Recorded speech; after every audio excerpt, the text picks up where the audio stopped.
High humidity today again. This morning we had several hours of downpours and thunderstorms, and it's just starting to dry out now. It's 80 degrees today, 86 yesterday. High humidity both days. It's February 22nd. I'm in Texas still, obviously. I'm going to talk about the relevancy of analog metal detectors in today's modern era of metal detecting. So the other day I was heading out of town on an adventure, on a pretty much an exploration trip on some new playgrounds and some schools I've never been to. I'm about 25-30 miles out of town here. So I was heading out and I saw a guy metal detecting down at a school that I've been hunting for the last couple weeks. So I decided to go talk to him before I headed out of town. I pulled around in the parking lot before I even got the vehicle in park. He's coming at me, Paystreak, Superfreak, I've always wanted to shake your hand.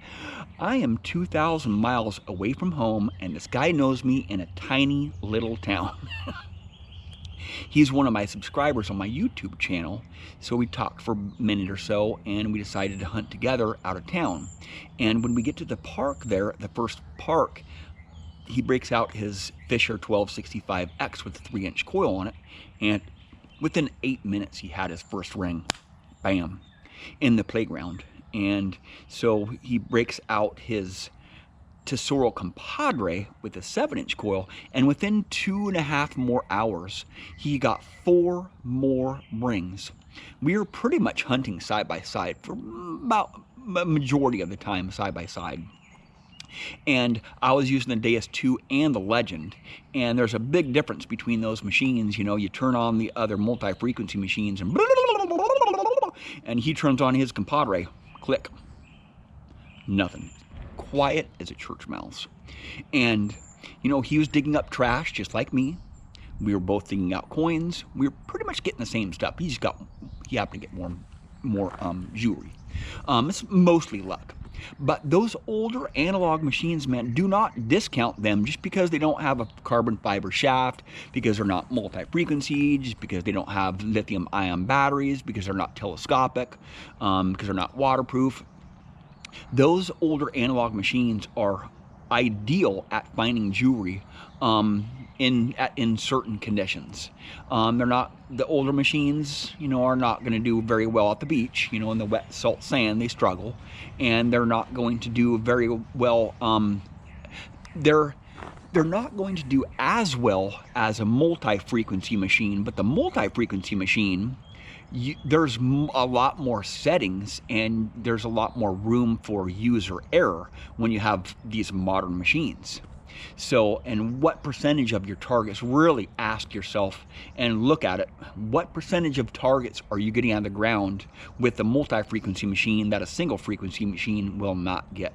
And if you have experience on both machines, I have a lot of experience on both types of machines, and decades and decades of metal detecting with all different kinds of machines. I have some Tesoros in the back of my closet, in the back of my skeleton closet. I might be able to Frankenstein one together. I think I have a Vaquero that might be able to be patched together. I'll have to look and see. It might take me a while to get that figured out. But I have several Tesoros in my back of my closet. They're just torn up in pieces. You know, the coils don't really hold storage very well, so the styrene inside the coils, the foam inside the coils, goes bad after a while if you don't use them, and they just go bad. I'm going to try to do that, get one of my Tesoros going here when I get back home. The 9-volt batteries are kind of expensive, you know. If you're hunting every day, all day, like I do, the batteries get real expensive if you don't have rechargeable batteries in your detector.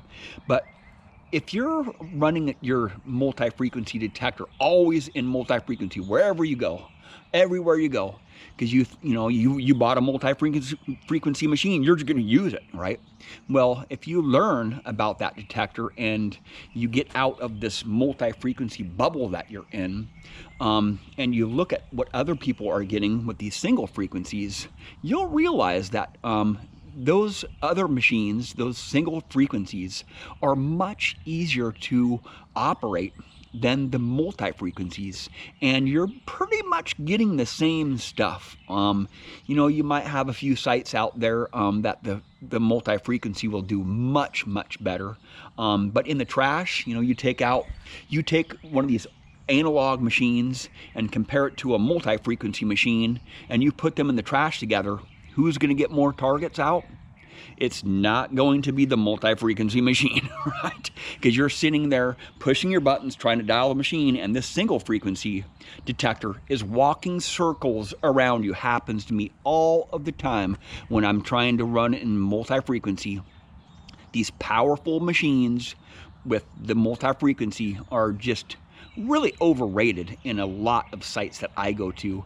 They're good at going deep. They're good at getting through the iron, the multi-frequency machines, but if you're not hunting in those areas and you're just starting to learn how to metal detect, a single frequency machine really will get you a long ways.